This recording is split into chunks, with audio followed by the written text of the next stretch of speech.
بہت پرانی بات ہے۔ تعمیرات کے شہر آگرہ میں ایک میراثی رہتا تھا۔ شہر کی ایک غریب بستی میں اس کی ایک چھوٹی سی جھونپڑی تھی جس میں وہ اکیلا رہتا تھا۔ سوائے خدا کے دنیا میں اس کا کوئی نہیں تھا۔ وہ سیدھی سادی اور ایماندار زندگی گزارتا تھا۔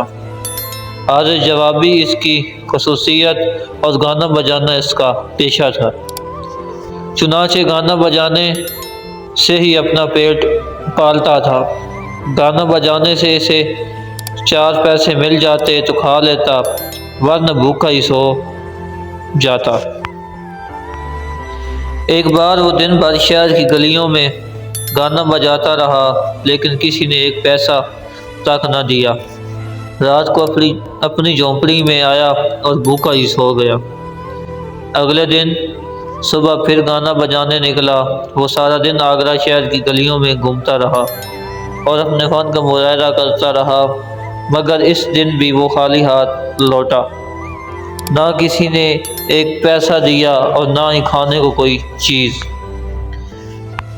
رات کو جب وہ اپنی جھونپڑی میں آیا تو بھوک کے مارے اسے نیند نہیں آ رہی تھی۔ وہ سوچ رہا تھا کہ گانا بجانا ہی اس کا پیشہ ہے اور اس میں بھی وہ اپنی طرف سے کوئی کسر نہیں چھوڑتا، پھر نہ جانے کیوں لوگ اس کے گانے میں دلچسپی نہیں لیتے۔ اگر لوگوں کو یہی بے دلی رہی تو ایک دن اسے بھوکا مرنا پڑے گا۔ آخر اسے ایک ترکیب سوجھی۔ اس نے سوچا کہ ہمارے ملک کا شہنشاہ بہت رحم دل اور سخی ہے، کیوں نہ کل اس کے دربار میں جا کر قسمت آزمائی کی جائے۔ ہو سکتا ہے کہ بادشاہ یا اس کے کسی درباری کو اس کا گانا پسند آ جائے اور کھانے پینے کو کچھ مل جائے۔ یہی سوچتے سوچتے اس نے رات گزار دی۔ اگلے دن صبح اس نے اپنا ڈول اٹھایا اور شہنشاہ کے دربار کی طرف چل دیا۔ دوپہر تک پہنچتے پہنچتے شہنشاہ اپنا دربار برخاست کرنے ہی والا تھا کہ میراثی پہنچ گیا۔ اس نے دربان سے درخواست کی کہ شہنشاہ کو اطلاع دے کہ ایک میراثی اپنا گانا سنانے آیا ہے۔ دربان نے خبر پہنچا دی۔ اس وقت شہنشاہ کا موڈ اچھا تھا، اس لیے اس نے میراثی کو گانا سنانے کی اجازت دے دی۔ میراثی نے وہیں دروازے پر کھڑے کھڑے گانا بجانا شروع کر دیا۔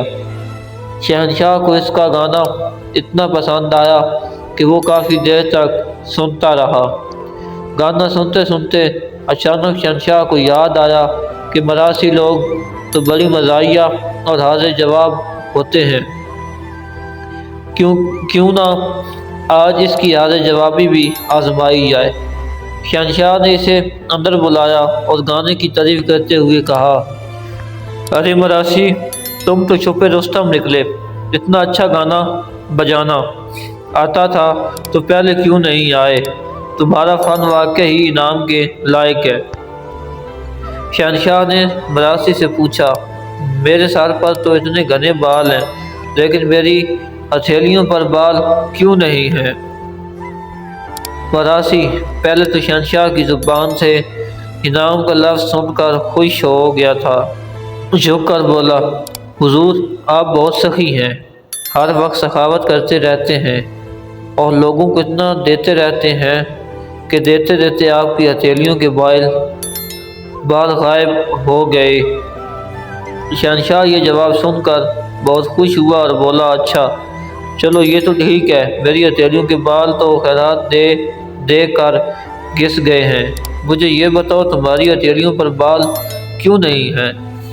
میراثی بولا، حضور اصل میں انعام پانے کا موقع تو آج ملا ہے، لیکن اس سے پہلے میں خواب میں ہی ہر روز آپ سے کچھ نہ کچھ لیتا رہا ہوں، یہاں تک کہ لیتے لیتے میری ہتھیلیوں کے بال بھی گھس گئے ہیں۔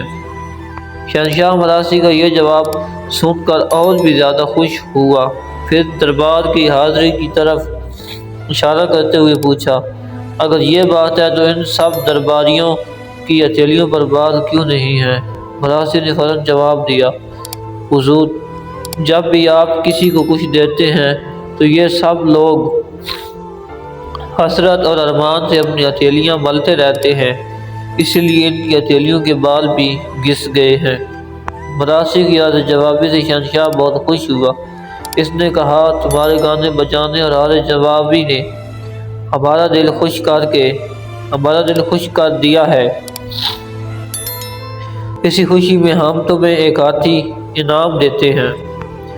کچھ ہی دیر میں ایک بڑا سا پہاڑ جیسا ہاتھی مراسی کے سامنے کھڑا تھا، لیکن اسے ایک شاہی انعام کی کوئی خوشی محسوس نہ ہوئی۔ وہ سوچ رہا تھا کہ اس خوشی کا کیا فائدہ جو غم کا کانٹا بن کر چبھ رہی ہو۔ جب وہ ہاتھی کو اپنے ساتھ لے کر جھونپڑی پہنچا تو سوچنے لگا کہ شہنشاہ نے میرے ساتھ کتنا بڑا مذاق کیا ہے، کہاں اتنا بڑا ہاتھی اور کہاں یہ چھوٹی سی جھونپڑی، اب میں اسے باندھوں بھی تو کہاں، پھر میرے پاس اپنے کھانے کے لیے تو کچھ ہے نہیں، اب اس ہاتھی کو کہاں سے کھلاؤں گا۔ یہی سوچتے سوچتے مراسی نے ہاتھی کے گلے میں ڈول باندھ دیا اور اسے کمائی کے لیے بازار لے گیا۔ وہاں ہاتھی کے کانوں ہلا کر ڈول بجایا تو لوگوں نے پیسے دینا شروع کر دیے۔ یہ تماشا جب شہنشاہ کو معلوم ہوا تو اس نے مراسی کو بلایا اور اس کی حالت سمجھ کر اسے کھانے پینے کا سامان دیا اور کافی انعام دیا۔ یوں مراسی کی زندگی بہتر ہو گئی۔